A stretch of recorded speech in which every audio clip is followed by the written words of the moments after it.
لا إله إلا الله محمد رسول الله عليه صلاة الله وآله والأحبة. Sedikit menyimpang, di antara kita ini ada yang tidak setuju dengan jamaah tabligh dan singgotan yang disebut jamaah itikaf dan sebagainya. Mana dalilnya?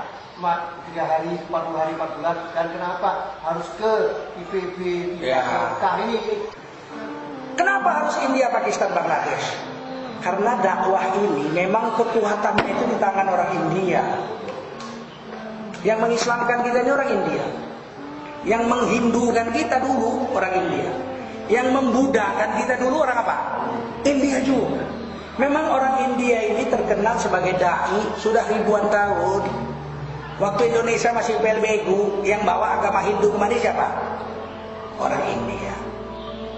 Yang bawa agama Buddha kemari siapa? Orang India. Yang bawa Islam kemari siapa? Orang India juga. Memang mereka itu dai. Kalau ke Saudi nggak bisa, mau belajar dakwah ke Saudi mana bisa? Itikaf di masjid aja diusir di Saudi. Nggak bisa. Ceramah di Saudi nggak dikasih izin. Ceramah begini nggak dikasih izin di Saudi, kecuali ada SIM, surat izin mendakwah. Makanya ke India, Pakistan, Bangladesh, meskipun negara itu bukan negara Islam di India itu, tapi saya pernah di sana keliling, di mana-mana saya ceramah nggak muat masjid sampai jalan raya ditutup. Ada ulama dari Indonesia tutup jalan raya. Begitu, dan saya nggak diterjemah, langsung bahasa Inggris saja saya di sana, tidak diterjemah. Makanya belajar dakwah itu di India, Pakistan, Bangladesh. Di sana itu merdeka kita dakwah. Apalagi Bangladesh itu punya kelebihan ya. Kita itu selama di Bangladesh nggak masak, nggak nyuci. Yang nyucikan baju kita jemaah orang kampung, yang ngasih makan kita jemaah orang kampung. Kita nggak keluar uang. Bahkan orang miskin gadai sepatu supaya bisa ngasih makan kita. Menggadaikan sepatu supaya bisa ngasih makan kita. Dakwah, aduh, saya pernah mendatangi orang Bangladesh. Disuruh dia keluar, sudah tercatat namanya mau keluar setahun ke Prancis. Itu perlu $3.000. Wah, banyak $3.000 loh, bukan sedikit. Saya suruh datengin, ya udah datengin. Ajak terus ambil tasnya. Sebab dalam minggu ini dia sudah berangkat. Ya, saya datanglah sama penunjuk jalan. Jauh rumahnya di tengah sawah. Di tengah sawah. Mana rumahnya? Itu, udah dekat. Ada gubuk di tengah-tengah sawah, lantainya tanah, dindingnya itu tai kerbau, atapnya itu daun batang padi. Aduh, assalamualaikum, waalaikumsalam. Diangkat pintunya dari bambu diangkat. Aduh, lebih cakep pintu kandang ayam saya dari besi, dilas, masya Allah. Saking sayangnya sama ayam, kandang ayam saya itu dilas dari besi. Saya penggemar ayam, Pak. Diangkat engselnya nggak ada. Mehman, kamu silakan duduk, duduk, kasih minum, duduk. Di lantainya itu digelar, lantainya tanah, digelar pakai karung. Kalau dulu namanya goni karung. Duduk, kasih minum. Terus yang nunjukin jalan itu dalilnya, ikut saya. Ngomong. Bagaimana saya mau ngomong rumahnya begitu gubuk reot, mau disuruh dakwah setahun ke Prancis, biayanya $3.000. Dari mana duitnya? Saya bilang, ngomong. Kamu suruh ngomong. Kamu mutakallim, kamu yang ngomong. Akhirnya saya ngomong, my brother, Amar Nam Zulkarnain. Aku namaku Zulkarnain, Mehman Indonesia. Masya Allah. Udah diajak, ini namamu tercatat, mau pergi ke Prancis. Oh iya. Dalam minggu ini kita sudah berangkat, jadi harus pulang. Sekarang siap-siap pakai. Oh iya. Dia masuk ke dalam, terus nggak lama keluar dari bawah tabir itu tas bodol. Tasnya aja jelek. Kalau tas di rumah saya itu tas berkurang lah saya bilang. Keluar. Habis itu dia nangis dan nangis sama istrinya. Terus keluar. Oke, ayo kita berangkat. Ini biaya $3.000. Oh iya, ini duitnya. Udah ada $3.000. Dikasih ke saya, oh ya mari saya angkat. Itu sambil mikul tas itu saya sambil jalan nangis saya, ya Allah, rumah reot lebih cantik kandang ayam saya. Tapi dia dakwah ke Prancis 1 tahun, duitnya 3.000 dolar. Maka kita disuruh belajar ke sana, belajar sifat. Kalau alim kita, kalau bicara agama lebih hebat kita. Tapi amal agama kita malu Bang. Saya di New York nginap di hotel Indonesia di Masjid Indonesia Al-Hikmah, Masjid Indonesia yang dibangun Pak Harto dari dana abadi Muslim Pancasila. Saya tidur situ, ada kamar. Salju tinggi orang Pak, salju masya Allah tinggi.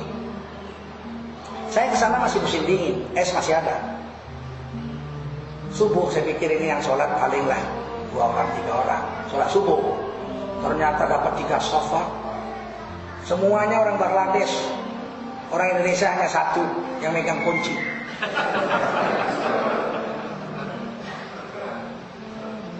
Nah, begitu sikap mereka itu mendakwahkan. Maka kita belajar sikap.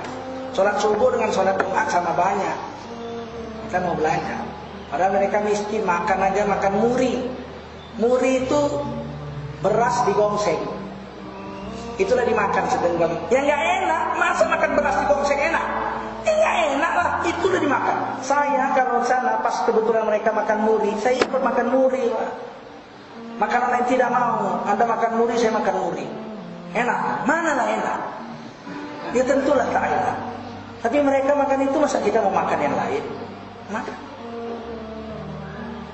Itu saya dapatkan di Bangladesh, nggak dapat tempat lain itu. Saya udah dakwah kemana-mana kan, ke Amerika, udah ke Kanada, udah ke Australia, udah ke Cina, udah. Yang paling membuat kita banyak nangis itu Bangladesh.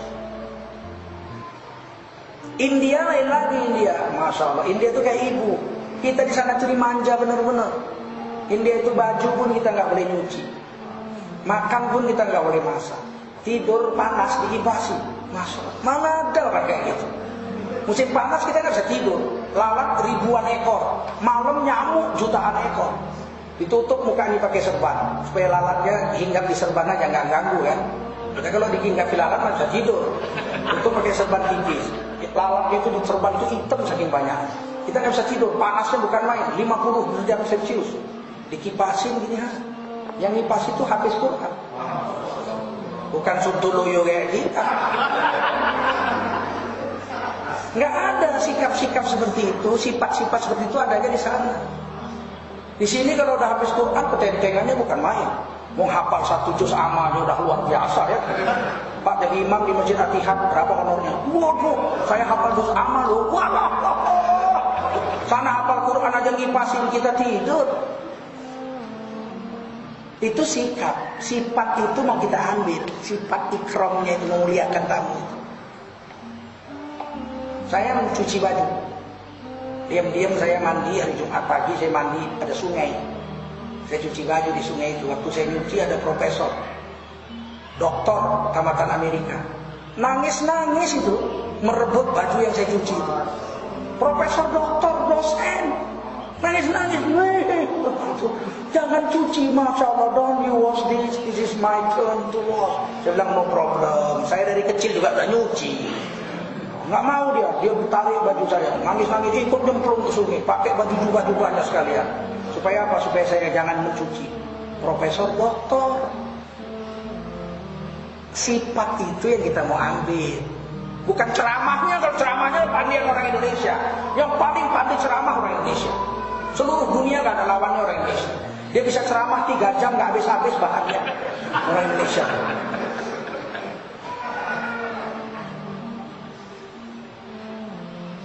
Pakistan lain lagi. Pakistan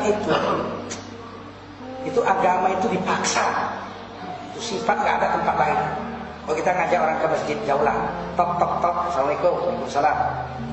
Kami dari Indonesia tamu, marilah kita ke masjid sebentar lagi akan ada sholat maghrib dan ada ceramah tentang iman dan amal soleh. Itu dalilnya itu. Sekarang pakai lagi. Kalau nggak pukul nanti. Mau begitu. Saya bilang apa? Tenang aja tenang. Tunggu, ayo cepat. Kalau pintunya kan dari besi itu sana, pintu besi. Digedor-gedor nggak dibuka, ditendang pakai kaki. Cudar, weh, buka. Begitu Pakistan. Ayo, kau sekarang pakai baju. Ikut sama kami ke masjid. Di sini ditangkap polisi. Sana main ancam begitu, itu Pakistan. Oh, apalagi Pakistan yang berbatasan dengan Afghanistan, namanya Fustun. Jadi kan ada istilah Fustun itu waktu Lutfi Hasan ketangkep, kan ada Fustun.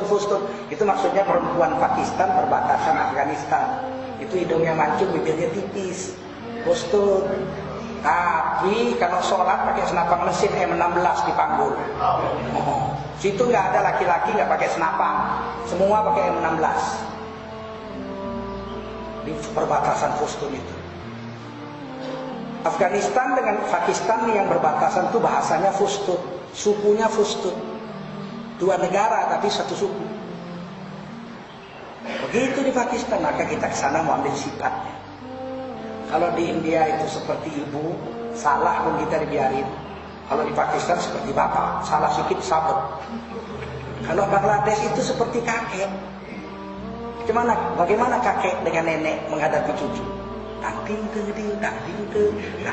Aduh. Di Bangladesh itu kita kayak raja. Makan enak, tidur enak, masya Allah. Tidak ada sifat-sifat itu kecuali di 3 negara ini. Saya sudah ke Mekah, tiap tahun saya ke Mekah. Mekah itu paling egois. Roti 1 rial aja kurang duitnya ditagih. Pahit ya, pahit ya. Nah, dia bilang, wala nggak ada duit, maaflah sedekah. Lah sedekah pahit ya. Itu orang Badui itu kayak orang Batak. Bahasanya kasar, kayak gitu. Itu kita dapatkan sifat-sifat dai itu memang di 3 negara itu. Dan kalau pertemuan dakwah itu sedunia yang paling banyak itu di Bangladesh, 4 juta orang. Bayangkan 4 juta orang sholat berjemaah di bawah satu imam, nggak pakai mikrofon, cuma pakai mubalik sampai kuajin aja. Allahu Akbar, Allahu Akbar. Sampai berapa lah suaranya itu? 100 meter. 100 meter ada muazin baru. Allahu Akbar. 100 meter lagi. Allahu Akbar. Softnya itu 3 kilometer. Sholat itu akhirnya begini. Yang di bawah udah sujud tek tek tek tek tek tek, yang di belakang nyusul tek tek tek tek tek tek, yang di belakang nyusul tek tek tek tek tek tek, di belakang nyusul tek tek tek tek tek tek, di belakang nyusul tuk tuk tuk tuk tuk tuk. Yang sini masih sujud, yang sini udah berdiri. Tek tek tek tek tek tek tek tek tek tek. Masya Allah. Kita baru lihat hebatnya Islam di bawah satu komando. Sholat tanpa pakai mikrofon bisa tek tek tek tek tek tek rapi begitu. Di Bangladesh Pak, tempat lain nggak ada. Di Mekah aja nggak ada. Kita kalau pergi ke Arafah, sholatnya satu tenda satu imam satu. Mana ada coba kalau Arafah itu semuanya sholat satu imam, 2 juta orang. Oh, gentar seluruh dunia tahu. Tapi nggak pernah dibuang. Satu rombongan aja khotibnya berantem.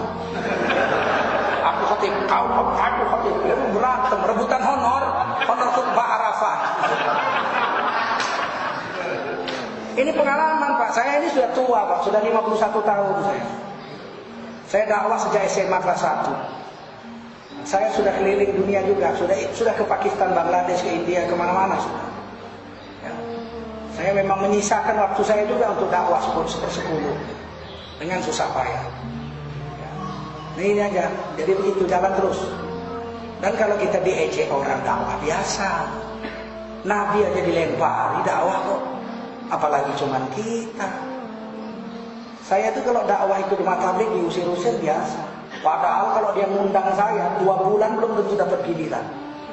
Saking sibuknya saya. Kalau dia telepon, Pak ceramah Pak di masjid kami, 2 bulan belum tentu dapat ikut. Giliran awak datang, kita datang baik-baik di situ, nggak diundang diusir. Maaf Pak, masjid kami nggak menerima. Ngundang saya aja belum tentu dapat. Syukur saya mau datang situ. Nggak tahu diri orang sekarang. Belakangan baru itu tunjukkan lainnya. Iya, waduh, maaf Pak, nggak tahu. Nah, coba diusir. Padahal apa sih ruginya kita di masjid, kita nggak ngotori masjid, tidur pakai alas, makan buat sendiri, ngajak dakwah orang pun dengan lembut hati, dengan kata-kata lembut, ceramah pun nggak dibayar. Nah, di mana ruginya masjid? Kalau perlu listriknya kita bayar, kenapa? Kita keluar 3 hari berapa biaya listrik? Kita bayar, mau kita bayar. Nggak pernah merugikan masjid. Mudah-mudahan bisa kita amalkan. Subhan